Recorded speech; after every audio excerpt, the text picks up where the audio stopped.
台南嘉义区有国校啊，到监视器，要确保学校4课认证的安全。不过，这监视器嘛会去翕到对面的徛家，互当地人感觉讲袂输24点钟防监控，专甲学校告。法院伫1审的时是判学校爱赔对方5万块，而且佫讲爱甲监视器拆掉。学校不服上诉了后，即马高分因是认为讲这是无属于民事纠纷的部分，所以毋是民法管的。若是民众要讨赔偿，爱行国赔庭诉。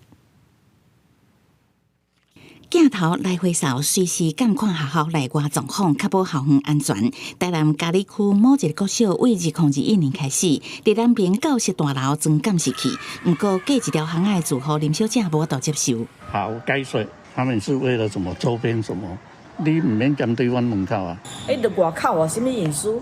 莫讲囡仔啦，敢若阮这出去就做安全啊。附近居民意见无共，暗过林家主张进出家门，也是踮伫客厅，拢去监视器录倒来，互因真无自在。向教育局电前要求拆除，只是学校拆固定了后，搁装球形的下顶档的监视器。去甲林小姐告学校侵害隐私权甲人格权，不过学校也有扩张，因为监控范围是国小附设幼稚园。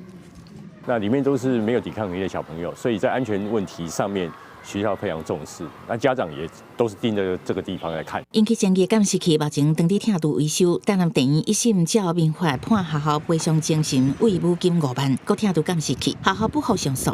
台南高分院认为监视器属有公共设备，林小姐应该照国赔庭诉，先以书面请求损害赔偿，废除1审的赔偿裁判。如果说侵害到人民的隐私权，国家当然负有保障人民基本权的任务，所以本件应该是要循国家赔偿程序来请求。如果装设监视器是因为角度的关系，可能会不小心拍到其他人的住处，必须要有正当的理由，否则还是会有侵害隐私权的问题。